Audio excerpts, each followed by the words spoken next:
सिलसिले में नीतीश कुमार को, तेजस्वी यादव को और देश के वजीर आजम नरेंद्र मोदी को, तीनों को बिहार की जनता से माफी चाहनी चाहिए। उन सब तीनों ने मिलकर बिहार की जनता को एक बहुत बड़ा धोखा दिया है और यकीनन इसमें सबसे बड़ा रोल है नीतीश कुमार का।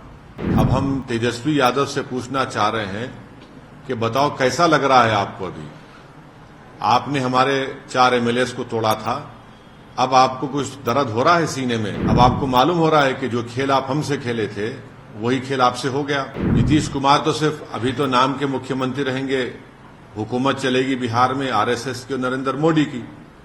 हम तो यही चीज को रोकना चाह रहे थे। नीतीश कुमार को लगता है कि मैं जब तक जिंदा रहूं मुख्यमंत्री रहूं, और बीजेपी को लगता है कि भाई हर चीज हमको मिल जाए, चाहे कुछ भी हो, किस तरीके से हो जाए। इस सिलसिले में नीतीश कुमार को, तेजस्वी यादव को और देश के वजीर आजम नरेंद्र मोदी को, तीनों को बिहार की जनता से माफी चाहनी चाहिए।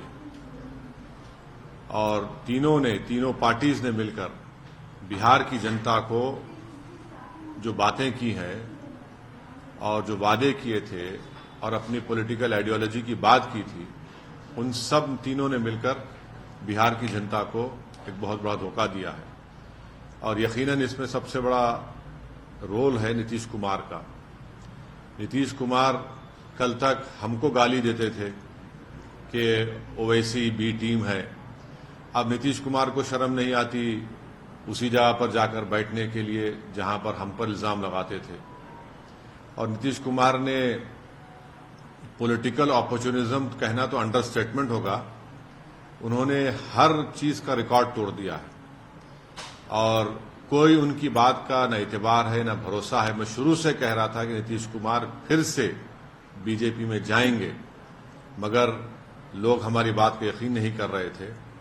अब हम तेजस्वी यादव से पूछना चाह रहे हैं कि बताओ कैसा लग रहा है आपको? अभी आपने हमारे 4 एमएलएस को तोड़ा था, अब आपको कुछ दर्द हो रहा है सीने में? तकलीफ हो रही है आपको अपने भेजे में? अब आपको मालूम हो रहा है कि जो खेल आप हमसे खेले थे वही खेल आपसे हो गया? और तेजस्वी यादव और उनकी पार्टी धोखा दी है। 2 मर्तबा नीतीश कुमार को उन्होंने मुख्यमंत्री बनाया। बताइए अब क्या हासिल हुआ? आपने बीजेपी को आपने सत्ता दे दी। नीतीश कुमार तो सिर्फ अभी तो नाम के मुख्यमंत्री रहेंगे, हुकूमत चलेगी बिहार में आरएसएस की और नरेंद्र मोदी की। हम तो यही चीज को रोकना चाह रहे थे। एमआईएम पार्टी इसी को रोक रही थी।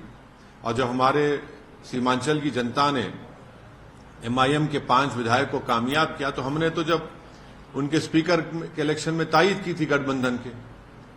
मगर तेजस्वी यादव को और उनके परिवार को ऐसा लगता है कि बिहार की जनता एक तरफ और उनके परिवार से कोई भी मुख्यमंत्री बन जाए। नीतीश कुमार को लगता है कि मैं जब तक जिंदा रहूं मुख्यमंत्री रहूं, और बीजेपी को लगता है कि भाई हर चीज हमको मिल जाए, चाहे कुछ भी हो, किस तरीके से हो जाए। देश के प्रधानमंत्री का भाषण मुझे याद आ रहा है जब नीतीश कुमार ने वो ऑब्जेक्शनेबल बातें कही थी महिलाओं के बारे में। देश के प्रधानमंत्री ने कहा था क्या गंदगी फैला रहे हैं, और देश के प्रधानमंत्री ने महिलाओं से वादा किया था कि मैं आपको इन लोगों से बचाऊंगा। अब देश के प्रधानमंत्री खुद नीतीश कुमार को बाजू बिठाकर चाय पिला रहे हैं। तो इसका टोटल ये है कि बिहार की जनता का एक बहुत बड़ा नुकसान और धोखा उनको